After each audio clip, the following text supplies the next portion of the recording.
Welcome to the Plant Cunning Podcast, where we explore a relationship to plants, other people, and the mysteries of nature. Coming to you from the high Allegheny Plateau in central New York. We are your hosts, A.C. Stauble and Isaac Hill. Today on the Plant Cunning Podcast, we're thrilled to have Victoria Bennett here with us today, the author of All My Wild Mothers. Hi, Victoria. How are you? Hi, I'm doing well. Thanks for having me. Yeah, thank you for being here. So we have a traditional first question on the podcast, and it's, how did you come to the plant path? I think I came to it through the women in my life. My mother was a keen wild gardener. She was always disapproved of by everybody else in the neighborhood for having a garden full of wildflowers. But that was how I was raised, with her, just growing things that other people didn't want in their gardens. And my eldest sister was a gardener as well earlier in her life, and she taught me a lot about plants. And then later on, with the group that I'm part of, Wild Women, a lot of the women used plants more sort of holistically and more in terms of kind of magical use of plants and things. So I kind of got introduced to them that way in a much more sort of word of mouth. So I think that's how I came to plants, and then I've developed it through books and reading and practice, I suppose. Yeah, that's the best way. All books, reading, practice, personal introductions too. Mm-hmm. So this book, All My Wild Mothers, why this book? What prompted this book? It grew over 10 years.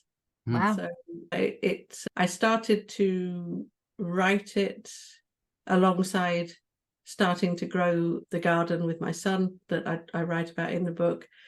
And it wasn't intentionally a book at first. I kind of started to write short pieces as and when I could. I wanted very much to capture the moments in our lives that we had then, that we were sharing, and also be able to write about some of the things that had happened and the people in my past, particularly my sister, who wasn't with us anymore.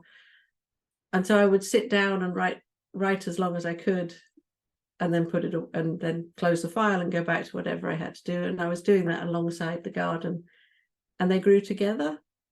So the garden and the book were sort of both a memoir. And then sort of a couple of years ago, I realized that had grown into a book, that it wanted to be a book. That's fantastic. It's like an organic process that develops. Yeah. I like how it grew along with your garden. Yeah, it definitely, the two spoke to each other. And if the book is a memoir, then the garden definitely was as well. It kind of held all these memories, and I mean, apart from the sort of the experiences of growing it with my son as he was growing up, it also had plants that had been given to us by friends and by relatives. And particular plant, I planted a cutting from a forsythia, which my mother gave to me. She had taken it from a forsythia tree that was growing in her garden, that had been planted from a cutting from my eldest sister's tree. So there's this sort of this continuation. And now when I've moved, I took a cutting from the tree and I've planted it in the garden that we're in our new home as well. So it's kind of this traveling through. I love it how plants do that, how plants want to be shared, and how they can be passed from hands of mothers, daughters. My mother always is bringing plants with her every time she visits me to stick in the ground here. And it seems like that's part of our relationship with the plants, is to be able to spread them and share them. And they just love it. They're there for it. I love the fact that plants can move as well. It's like if you put a plant somewhere and it doesn't like it, it's like, where's it gone? And it's like, oh, it's over there. It's changed its mind and it's gone somewhere else. It tells you where it needs to be. I like that. Yeah, totally. I also like, for me too, as a gardener, each of the plants in the garden has a story and a backstory, and like where I got this plant, that I found it at this particular forest, found some seeds and planted them, or got it from this particular person. Like, I have these peach pits from Joe Jenkins, who wrote the Humanor Handbook, and they're a rare ripe peach that is hardy in the north here. So it's like each of these plants has its own story. It is like a book, but also like a library, like a living library. Yeah. And then because you're lending it out, aren't you? So I should say really that the garden that we grew, obviously it grew over 10 years, and then we moved. So, and I couldn't take the whole garden with us. And we lived in social housing, and the policy over in the UK is that when you move out of social housing, I don't know whether social housing translates to the US, it's welfare housing. So you have to return it to what it was.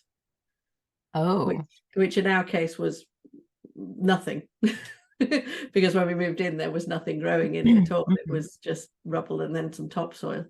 So we had to fill in the ponds, and we had to chop down trees, and we had to do all these things. But obviously, most of the things that were planted in the garden were what would be described as weeds.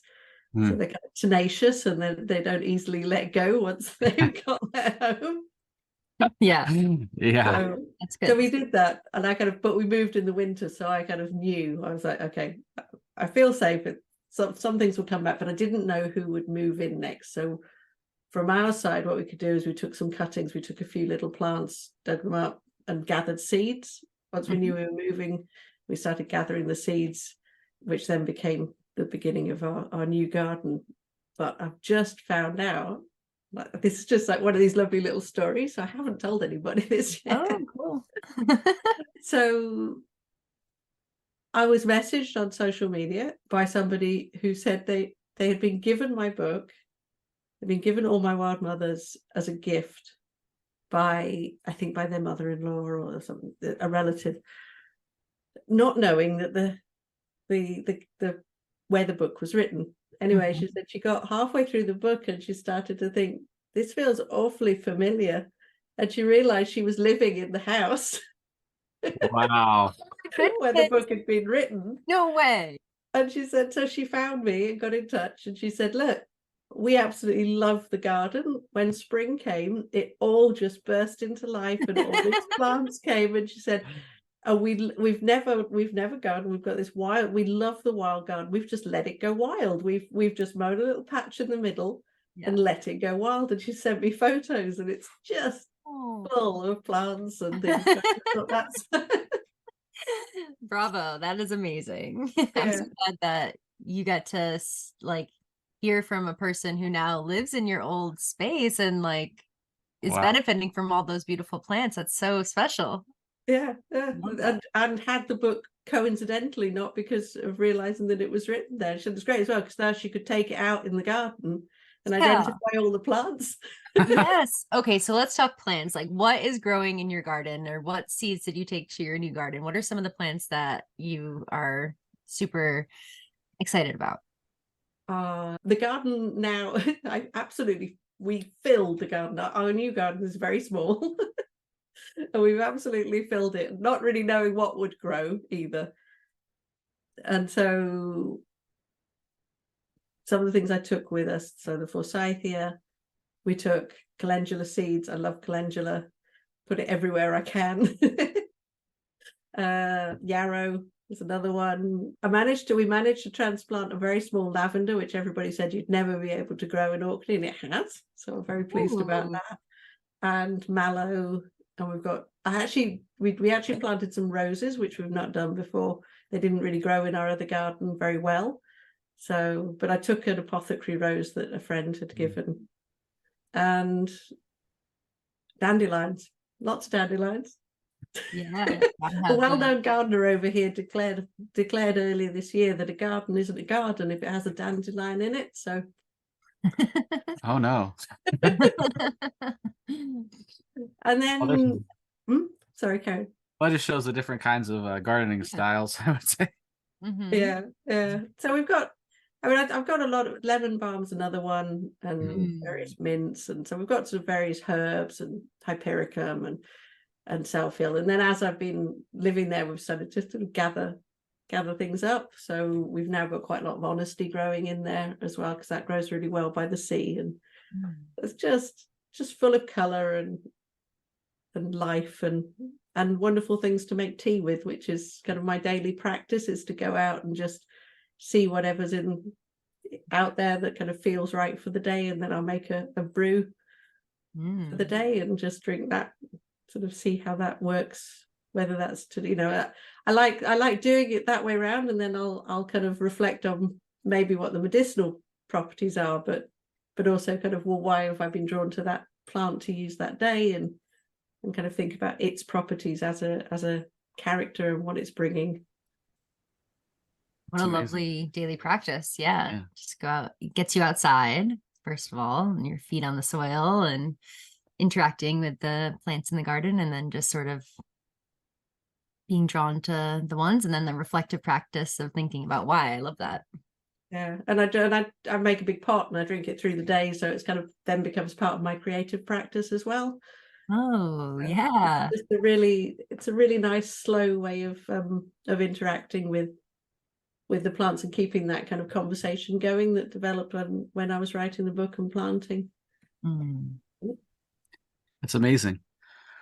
And it is with gardens, like as I was hearing your story about your garden and the person who ended up moving there, it just, because I left a garden that I'd worked in for 10 years, and there's something very impermanent about gardens, but also resilient too, because like you had to destroy your whole garden, which is probably, I mean, it's very sad in a way, but it's also, it still came back up, and that's what's amazing about the plants that can do that, those common plants that like to be around humans, and grow well around humans and have all of these wonderful helping qualities for humans.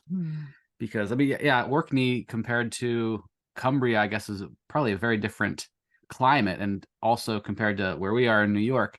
But a lot of those plants are plants that we also grow, and just they kind of grow themselves in a way. Yeah. Well, I would always say I'm not what would be thought of as a gardener. It's like I am very much kind of, you stick it in the ground. If it comes up, it wants to be there. Yeah. And also, I mean, the apothecary garden, I was planting it alongside grief. So I was having that as part of my life, but also alongside being a full-time caregiver for my son, who was young at the time, was diagnosed with type 1 diabetes when he was 2. And I was a caregiver for my mother as well during that time at end of life care, and for my elderly father. So, in many respects, the garden had to grow itself.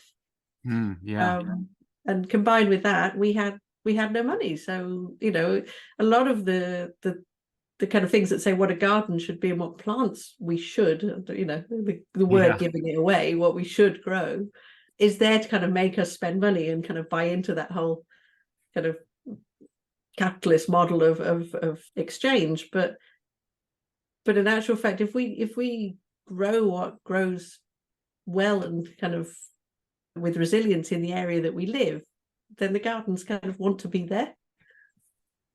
I think it's, I try and listen as much as possible to what plants do, because I think we're kind of pretty much the same thing, and if we behave in a similar way, then we're probably doing all right. Totally. Yeah, and I think that those plants that want to grow are the ones that have some of the best medicine, especially for you. And you're, by consuming those plants and taking them into yourself, they help you with that resilience. Yeah. I mean, as well as kind of that the knowledge that we've lost along the way as well, of which is part of what I ended up writing about, which is, there's the knowledge that I've been passed on through the women in my life, the older women in my life, but also there's a whole lineage really of of mostly women, not all women, but mostly women, that passed that information on. So a lot of the plants that are in my book, which were all plants that grew in the garden, except for the last one. Oh, no, except for two. Sorry, there's one. Laburnum didn't grow in my garden, but it grew in my childhood garden. And gorse didn't grow in the garden, but strangely enough grows very prolifically where I now live. So maybe it was prophetic. Wow, that's interesting. So these, I completely lost my thread. I got totally absorbed then in the plants. Well, you're talking about like the mothers passing on things to their Yeah. daughters, women, and that knowledge, that the knowledge of what grows under our feet. That the plant medicine that's there, and the properties that come with it.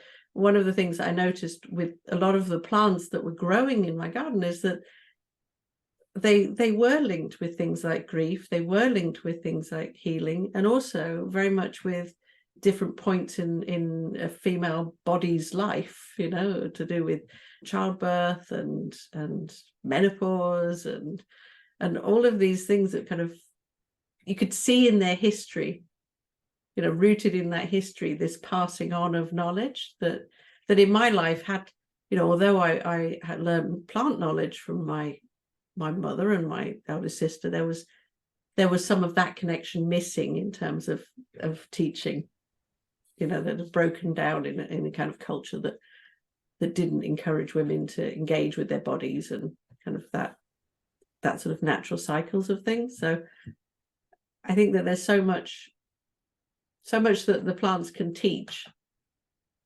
that we know, but we've forgotten that we know. Yeah, absolutely. So can you tell us a little bit more about how the plants that you chose for the book came in to be a part of the book? Well, partly practically, like I said, they grew there. Right. So sometimes the chapters are directly linked with the plants, in that I may have written about something. So that, for example, there's a chapter on blackcurrants that's linked with picking blackcurrants. So sometimes they're very obviously connected, and that's why they're there. But mostly they connect with what's going to happen next, kind of. So they're sort of prophetic in that way, and they're linked with, I suppose, that as a whole, the garden supported me. It supported me as a healing garden in growing it, and as I was growing it, I was learning more about the plants, and so the plants supported me in a sort of a deeper level. And then every single plant grows in wasteland, where things are broken, because it had to, because we were growing in the rubble of an old industrial site. But also metaphorically, the plants, that was what I was growing in. I was growing in the rubble of grief. I was growing in ground that was broken, and this was what was growing. So that's how the plants kind of talk with the book and why they're there, because they were the things. I think I thought nothing would grow. I'd been through so many losses, and there are 3 deaths in the book, and and also miscarriage before I had my son. But there were other losses that were not in the book, and I had been through so many that when we moved there, I really needed to see if something would grow, and so being faced with this ground that seemingly nothing would grow in was I just stuck the first thing in. Yeah. And I suppose the plants helped me in that way. As they grew, they helped me, reminded me of what can grow, and also reminded me of, and showed me the healing that can come from that, but also the beauty that's there.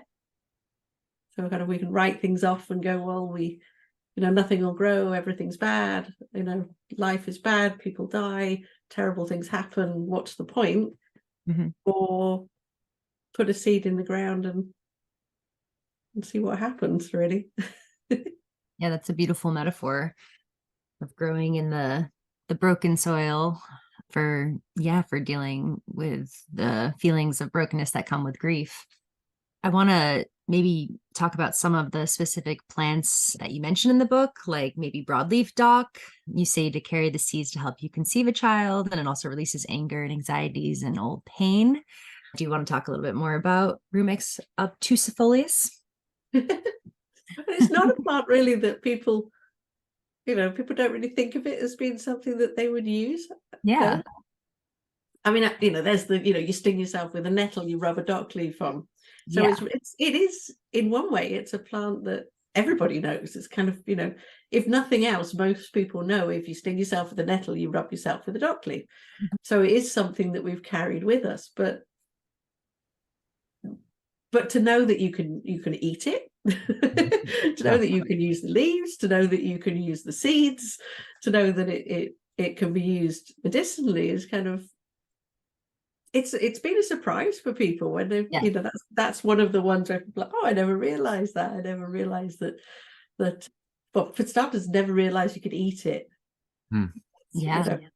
And I mean, honestly, if we're honest, some plants, we can eat them, but we're probably not necessarily going to choose them over something that tastes a bit tastier, are we?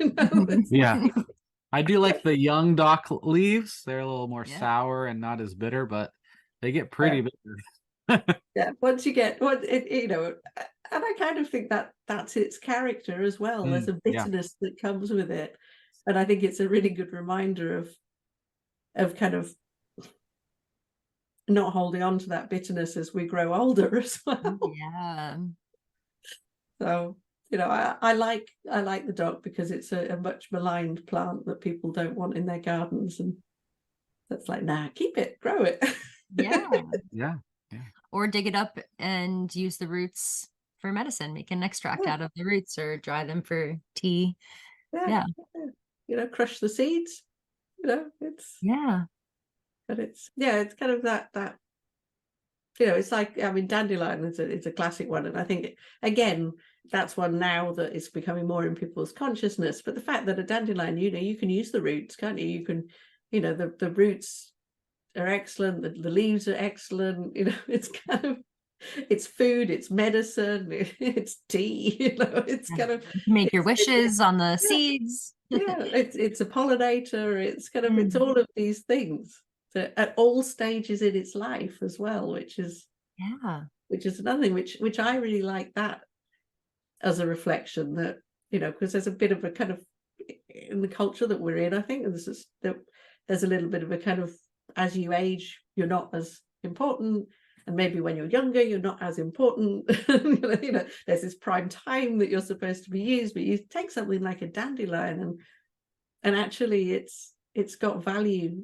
all the way through, which I like that about the dandelion. Yeah. Every part of its cycle, it's got something to offer. Yeah. I also like the flowers are wonderful. I just eat them, in the spring. Make wine. You can make dandelion wine with them. That was a favorite with, well, not my grandparents, but my mother's grandparents. So going back a long time, then she had memories of kind of dandelion wine and stuff. So good. And mead, that would be a good one over here. Yeah. Mead is a popular one, especially in Orkney. That would have been a kind of a traditional one as well. And Lady's Mantle also made it into your book, and one of the aspects of it is helping you overcome fears of childbirth. I was wondering if you wanted to talk more about Lady's Mantle too. Yeah, I mean, I'm going to confess I'm not a herbalist, so I will struggle to give you a load of information about plants. All right. Yeah, just your experience. That's all. Well, Lady's Mantle, that's one of those ones that I can remember from being a child. Yeah. And kind of, and catching the dew cups, it's kind of that fairy dew in the morning, and being sort of my friend and I kind of rubbing it on our cheeks. We're making ourselves beautiful. So the fact is, we were doing that as part of play with no knowledge that was actually part of the property of the plant. Wow. And part of its history. So how did we know that as children? Yeah, that's really cool. Right. Putting on that Venus energy onto your face. It's like, so I've always been drawn to it, I've always loved it as a plant, and it's so deeply rooted in female cycles, to do with, I mean, even sort of it's rooted in miscarriage as well. It's one of the plants that's used there, and and even with sort of menstrual issues, and it's like, and then again in menopause. So it's one of these plants that actually carries through a woman's life, which I think is very special. But how did I, that's that question. How did I know to instinctively go to that plant as a young girl and choose it? Really interesting. Yeah. So, obviously nature and the plants have offered you so much comfort and so many lessons in your process of healing and moving through grief. And I'm hoping you can maybe speak more to how nature can offer us resiliency in times of struggle. I think it's, well, I mean, I think there's two things going on at the moment. I think nature is expressing that struggle extremely loudly.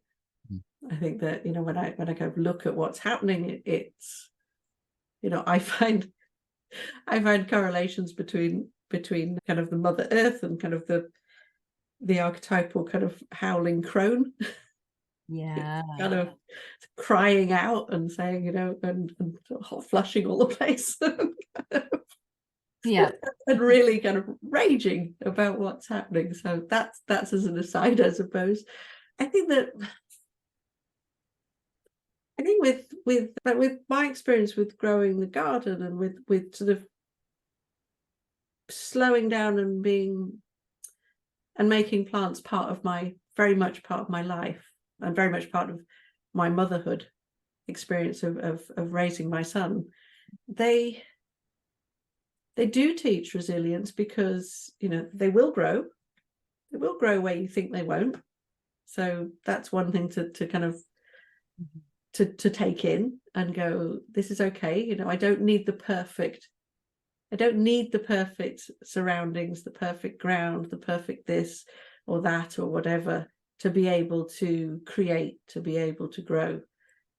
I just need to get my roots firm in, and then there's kind of, and then the basic needs, it needs nurturance in terms of, it needs water, it needs light, it needs warmth, and those are the things we need as well, in terms of tenderness and love around us, and co-creators as well, because if you plant all the same plant, it doesn't do so well. So if you look at how plants need each other and rely on each other, and the ones that you think, oh, we shouldn't have that, let's take that out, that's too, that's not meant to be in there, but you take it out, and then the one you want to grow doesn't grow as well because it needs it. So that kind of, that's something I think that is important for us to keep in mind, particularly now that we need each other, and we need that support of each other. And sometimes something that doesn't seem like it's what you want is exactly what is needed at that moment to grow as well. I think that's something that kind of the plants have been more sort of daily sort of connected to, the plants have shown. And also that they die off, that's the other thing. They do, they don't survive sometimes. And sometimes, I've just come down south from Orkney, and we've just had 2 weeks of storms. So what was remaining in the garden, kind of that late flowering, just got flattened completely and completely salt scorched. So everything was blackened, and it's like, it happened, It's the season.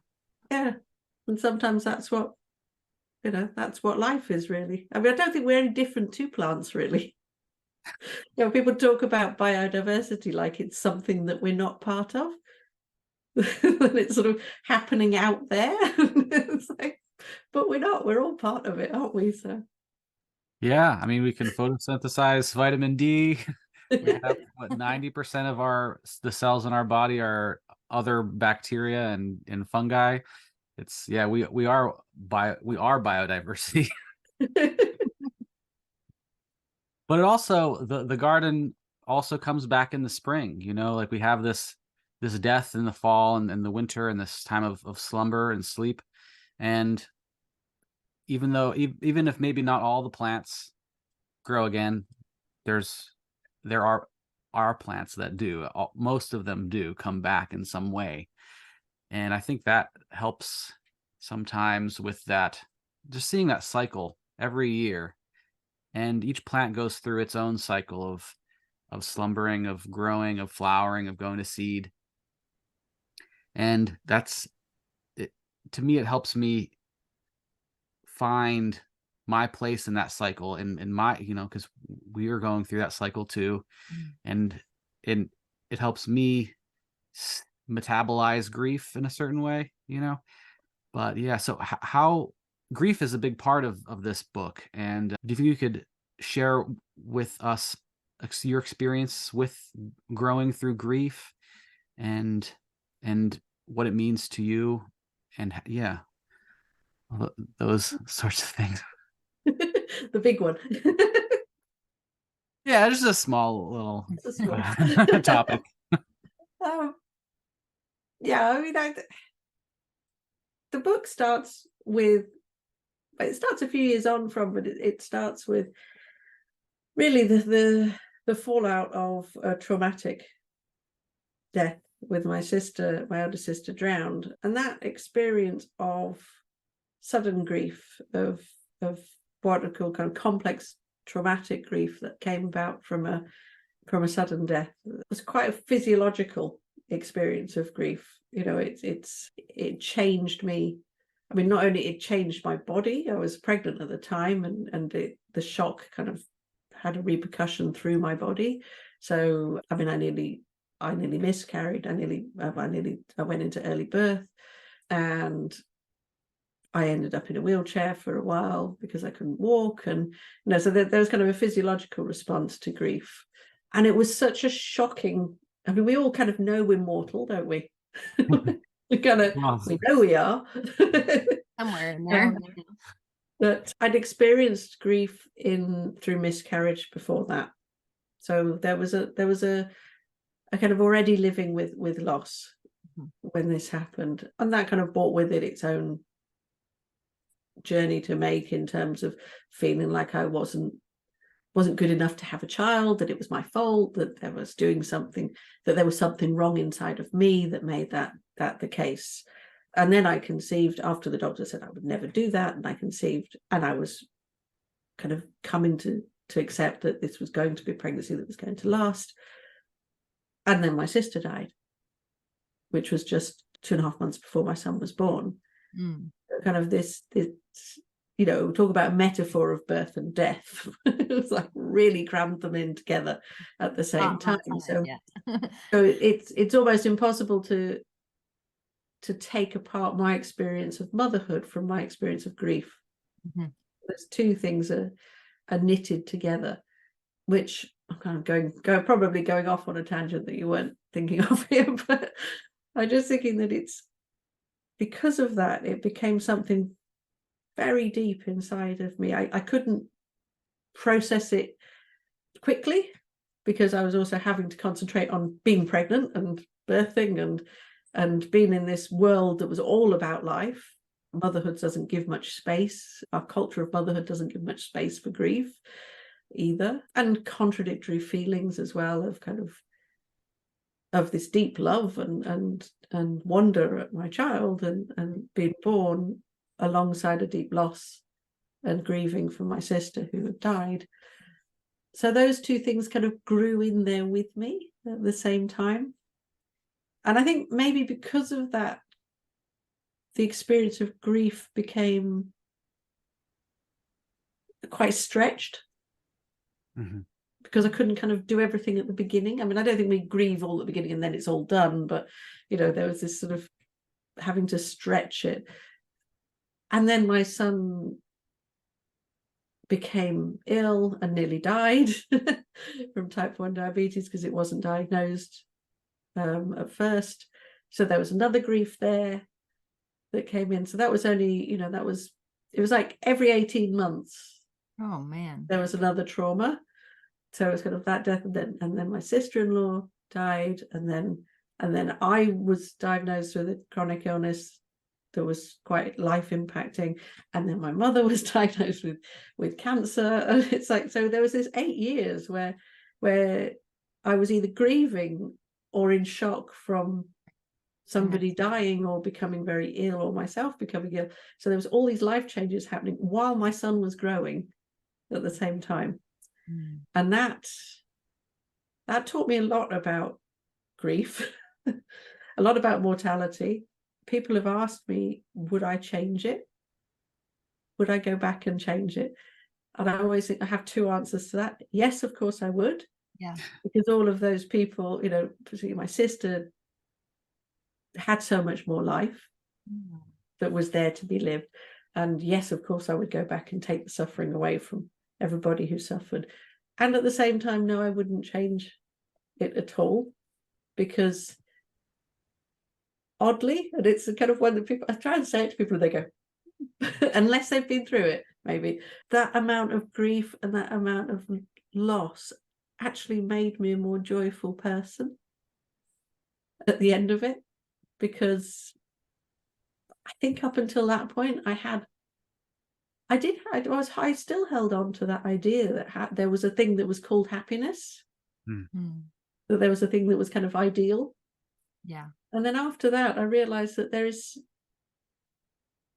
just what we have, right in this moment. And it is terrible, and it's devastating, and it's beautiful, and it's full of wonder, and it's magical, and it's annoying and mundane. it's all of these things, all in every single moment that we have. And that's not the same as when people would say, oh, people say, after my sister died, oh, but doesn't it make you live in the moment? And it's like, yes, and the moment's really, really crap. So Yeah. so it's not great, okay? Great. I think that's probably a very long answer and maybe not what you were asking, but I think exactly, it's just perfect. Yeah, it's full of grief and it's full of life. I think those two things have to go hand in hand. Yeah, it seems sometimes when you're in that, especially the beginning stages of grief, like of a sudden loss, that you'll never be able to find joy and find happiness again, and sometimes that can masticize into like a stagnancy or anger that you just can't let go of. And I'm wondering, like, I'm sure you've gone through all of those different phases, and I'm wondering if you have any words of advice for people who are kind of stuck in that feeling of they won't be able to get over it, or they're just so full of anger that they can't find the joy. I think realistically, it's accepting that grief will stay with you forever. I still have days where I am winded from the side, right, by it, and I will find myself howling. Yeah. And I will miss my sister more sometimes now than I did at the beginning, and it'll hurt as much, if not more, sometimes. And I've kind of come to terms, I think it's that knowing that will be there, that there isn't a staging of grief where you'll get over it. Right. Grief changes you, it reshapes you. It is like the barbed wire in the tree. You're not going to change it. It's going to be in there, but that scar's going to be in there, but keep growing with it. So it's kind of accepting that that's there is one thing. And then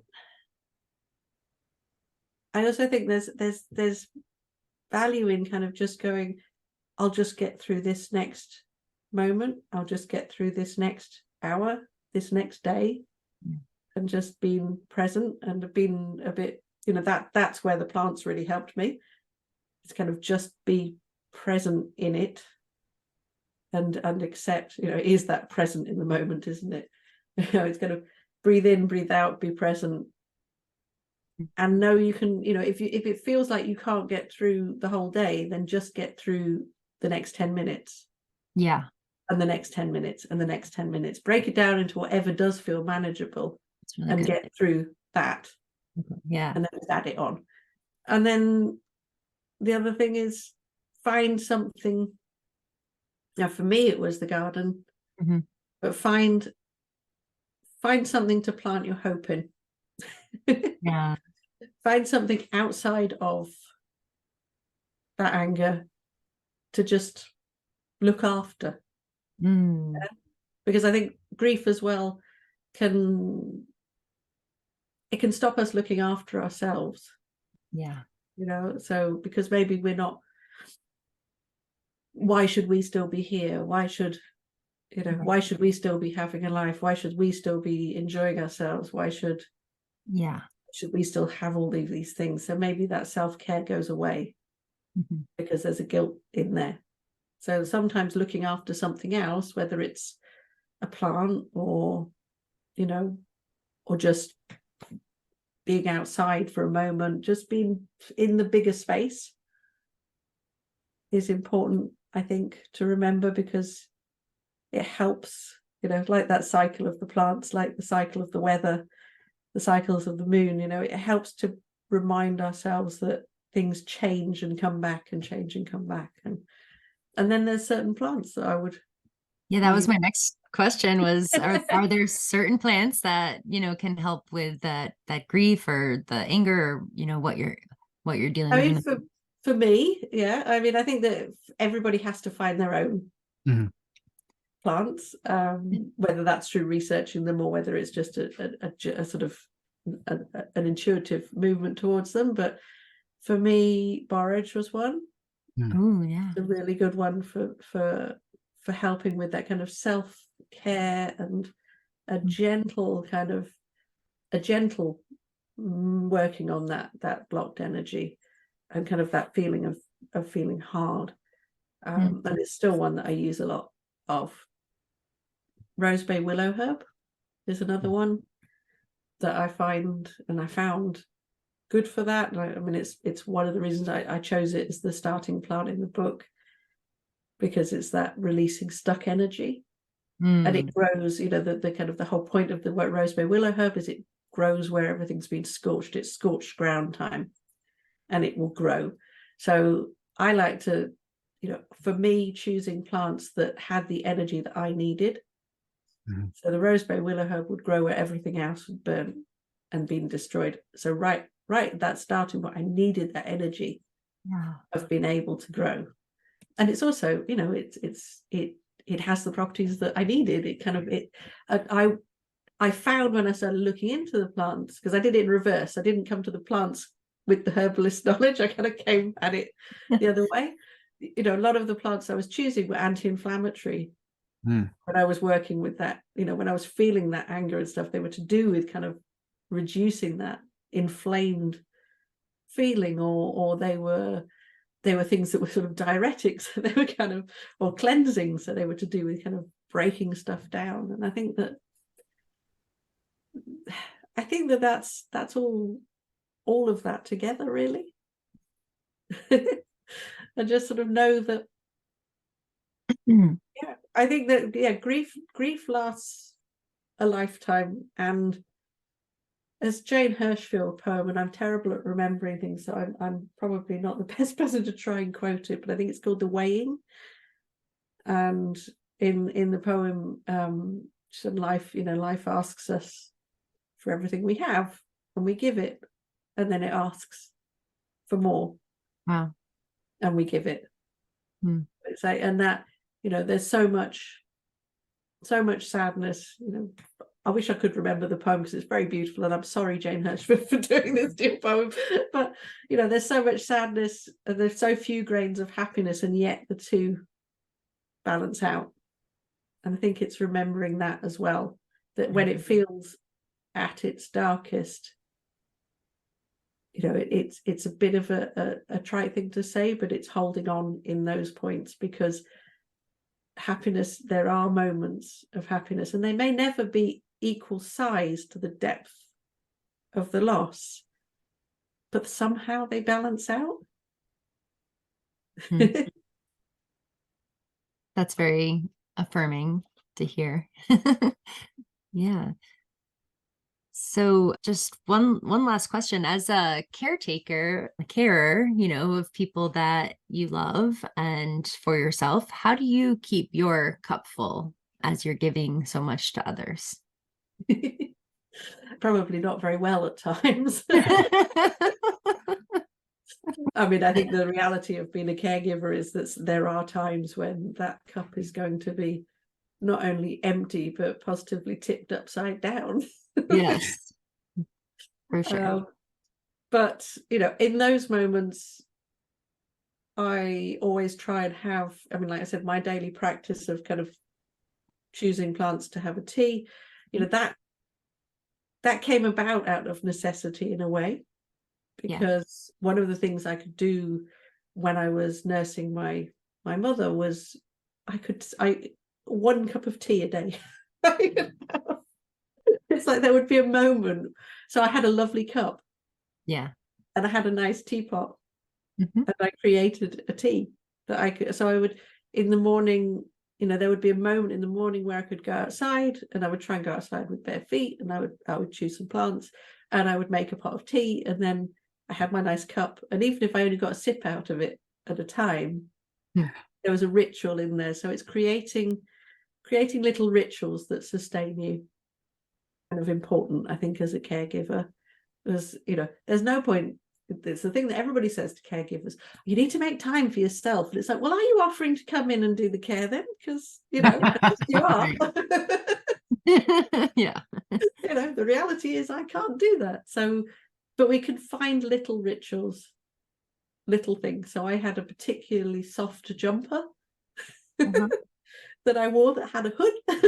Perfect. So when I was feeling really vulnerable and worn out, I would kind of just put my hood up and rub the jumper.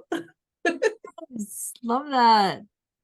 So yeah, little rituals, little self-comforts that can live alongside all of the care. And then like things like the writing is another example, I suppose. When I knew I wanted to write, I knew I couldn't have loads of time to do that. There was no point. People said, oh, you need to get up in the morning and do 3 hours before you. And it's like, well, I'm up all night. So what's getting up in the morning? Yeah. But what I did was light a candle. Oh. So when there was a moment where I wasn't having to do the looking after, and they happen, sometimes everybody goes to sleep at the same time. And it's like, yeah. Yes. So I would light a candle and I would write. And then when I had to go and do the care, because there would have been an alarm, no doubt, that went off somewhere, I would blow the candle out and I would stop writing. But for that point where I had the candle lit, that was my space. And sometimes that was a minute, maybe 2. Sometimes it was a bit longer, but that was mine. If the candle was lit, that was my space. And I knew I was safe to take it because I knew as well that I could blow that candle out and go and do the care that needed to be done. So yeah, that's beautiful. Creating those rituals is so important. Really great advice. So thank you so much, Victoria, for sharing all of your wisdom or some of your wisdom with us today, and for writing this beautiful memoir. And if folks want to buy your book or learn more about you, where do you recommend they go? Well, I've got a website, which is victoriabennett.me. So that's got information about the book.